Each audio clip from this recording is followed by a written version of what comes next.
په 1492 مې اسوي کې چې کله کولمبس امریکای ته راغی نو د هغه ورځې نه په دې خلکو باندې سخت ظلمونه شروع کړل. کولمبس راولګید او د دې ځای ډیر خلک روغ راونیول.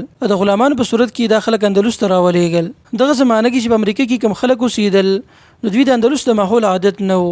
دی وجنه کله چې دوی دلته راغلل نو دوی په مختلفو بیمارو کې مړ شو. په دوی کې اکثر تعداد داسې وو چې هغه په لار کې مړ شوی وو. نو دا غ ظلمونه حکم چې کولمبس پرې خلکو باندې کړیو.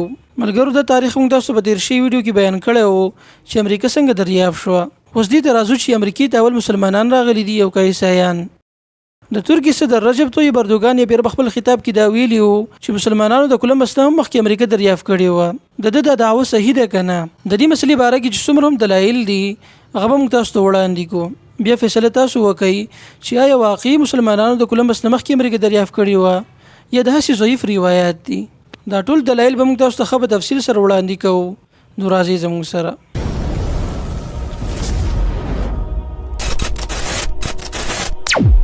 دا د هجری مطابق اولنۍ صدی و. دیم خلیفہ د حضرت عمر رضی الله عنه په زمانه کې یو سړی او د امام شعبی په نوم باندې دی عالم په زمانه کې یو غټه دعوه وکړه او دا دعوه یو مصنف ابوبکر الخلال په خپل کتاب کې را نقل کړی ده. امام شعبی رحم الله ویلو چې الله سبحانه و تعالی سره بندگان داسې مشته چې هغه د اندلس نه خو په بل جزیره کې اوسېږي. د خلک د اندلس نه دومره لري دي لکه څومره چې موږ د اندلس نه فاصله کیو. هغوی مؤمنان دي او د هغوی ځمکه د هیرو جواهراتو نه ډکه ده. د هغوی غرونه د سرو سپینو زرو نه ډک دي. د خلک کاشکاري دي نه علاوه بل څه کار نه کوي بلکې دوی خپل وخت په میوه باندې تیری. تاسو ته پته وي چې شعبی دلته د خلکو باره کې تذکره کوي کوم چې دغه وخت کې په امریکا کې اوسېدل. موږ تاسو خدا پته ده چې امریکا داسې ځای دی چې د معدنیاتو نه ډک دی. دین علاوه په دې ځای کې قسمه میوې هم ملاويږي. امام شعبی دا هم ویلو چې د خلک د اندلس نه په فاصله کې دومره لري دي لکه څومره چې موږ فاصله کې یو د اندلس نه. کوم جغرافیه ته وګورو دغه زمانه کې امام شعبی په کوفه کې اوسېدو.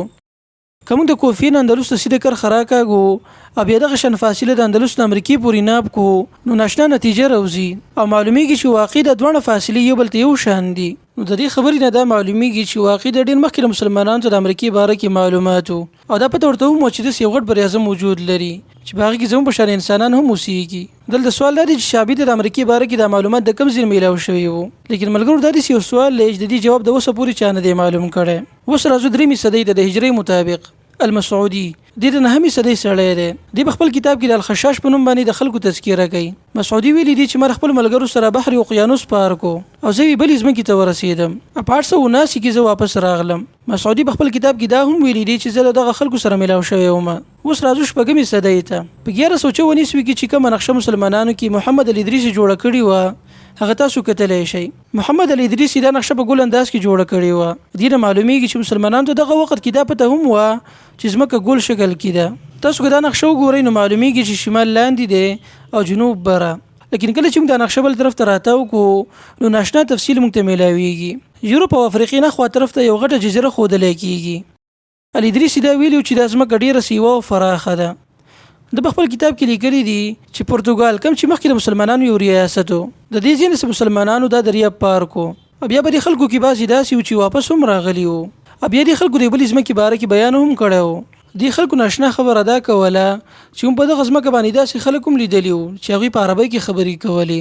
نو د دې خبرو دلایلو نه دا معلومیږي چې مسلمانان د ډېر مخکې نه دغلته آباد وو. دا کوم واقعیت چې موږ تاسو ته رانقل کړل د کولمبس نه 300 کاله د مخکینۍ زمانې دي.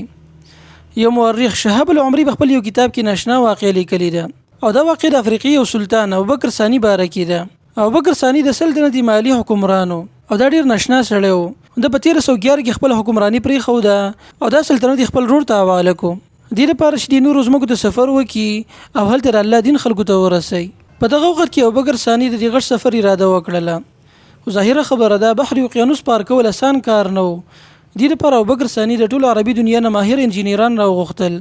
د خلک راجم شو او د دې سفر قابل یو غټ دریابي جهاز جوړ کړی شو. بیا یو سهار دی جهاز کې د ډیر وخت د پاره خوراک سکاک سامان کې خودلې شو او د کولمبس نه 200 کاله مخکې د خلک کم چې مسلمانانو دوی د امریکای په طرف باندې ور روان شو. په دې جهاز کې ټول د افریقي خلک ناسو. ناشنا خبره ده چې کولمبس په خپل کتاب کې د خلکو تذکره هم کړې ده او دا ویلي دي چې امریکا کې ما د افریقي خلک لیدلی وو. ورسره دا هم ویلي دي چې د خلک پر سرو زرو په سوځول او دا غینه د زیورات په جوړولو کې ډیر ماهر وو. کولمبس ویلي دي چې دوی پر زیورات په دې ډیزاین باندې جوړول په کوم ډیزاین باندې چې افریقي ولا خلک جوړي او دا خبر خور چاته معلومه ده چې د سلطنتي مالی حکمرانان ډیر مالدار خلکو دوی سره په ډیر مقدار کې موجود وو ادي بر دین مختلف قسمه زیورات هم جوړول. اول خبره دا ده چې اوس په امریکا کې داسې خلک شته چې هغه د سلطنتي مالی په جبه کې خبرې کوي او دا د هغوی قومي جبه ده. په سن 1564 عیسوي کې فرانس والو د امریکای وزړه نقشه پیش کړه. که تاسو دې نقشې د بغور سره وګورئ نو معلومیږي چې دې کې د بعضي ځایونو نومونه د مراکش او اندلس په نوم سره ښودلې شوي دي. د دې نه معلومیږي چې دلته آباد شوي خلک مسلمانانو ادوی چې د کوم ځای نه راغلي وو نو د هغه ځای نومونه دي ښارونه له ایښودي وو. په 1920 عیسوي کې د هارډ یونیورسيټي یو پروفیسور کتاب ولیکو اباغي کې دا ویل چې د مخصوص واقعیات او ثبوتونو دا معلومیږي چې کرستوفر کولمبس سره مخکې نه دا پته وه چې دې ځای کې مسلمانان اوسېږي. راځي چې د کولمبس هغه ډایري کوم چې هغه په 1493 عیسوي کې لیکلي وه د هغې نه یو جز مطالعه کو. کولمبس پر خپل ډایري کې لیکلي دي چې دغه خلکو یعنی کوم چې دغه وخت امریکا کې اوسېدل د دوی جامع د غرناطه والو مسلمانانو په شان وي او دای هم لیکلي دي چې ما په کیوبا کې په یو غر باندې جوړ شوی مسجد هم ولیدو. یورپی مورخین د دې خبرې نه انکار کوي او دا وایي چې کولمبس مسجد نه ولیدلې بلکې د مسجد په شکل باندې جوړ شوی سابادي لیدلې و. مسلمانانو کې چې کوم مورخین دي هغه د دې خبرې نه داسې جواب کوي چې کولمبس د مسلمانانو سره یو ځای په اندلس کې ډیره زمانه تیر کړې و. دا غوی په ثقافت او تهذیب باندې هغه ډیر ښه پوهیدو بل کولمبس په اندلس کې مساجد هم لیدلی وو. نو د په شان یو کس څنګه غلطي کولای شي او یو عام آبادی د څنګه مسجد ویلې شي؟ نو د دې بحث نه د رجب طیب اردوغان دا دعوه بالکل صحیح ثابتېږي او کله ترکی صدر چرته دا دعوه کوي نو په دې دعوه کې دغه سره پوره حق دی. نو ملګرو که دا دلیل تاسو ته کافي نه ښکاري نو راځي چې په دې خبر باندې تاسو ته نور دلیل وړاندې کو.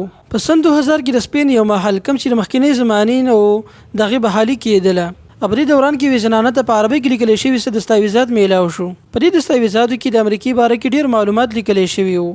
په دې سره دا ثابت کړی شوی و چې مسلمانان ډیر مخکې د امریکا کې آباد شوي دي.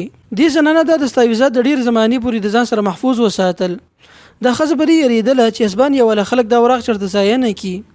دی وجنه د ښځه راولګېده او دی وراق له یو کتابي شکل ورکو او اوس د دې کتاب نوم دی افریقا ورسز امریکا. دا کتاب چې څوک وګوري نو دې خبر کې د غیس شک نه پاتې کیږي چې واقعي مسلمانان ډیر زمانه مخکې دغه جزیرو ته تللی دي.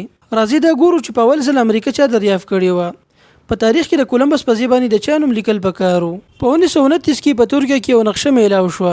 دې نقشې ډیر خلک په حیرت کې اچولي وو او ساینسدانان دې ته حیران وو چې په خو زمانه کې انسان دا نقشه څنګه جوړه کړې و. د دې نقشې جوړونکی کس یو مسلمان کمانډر و.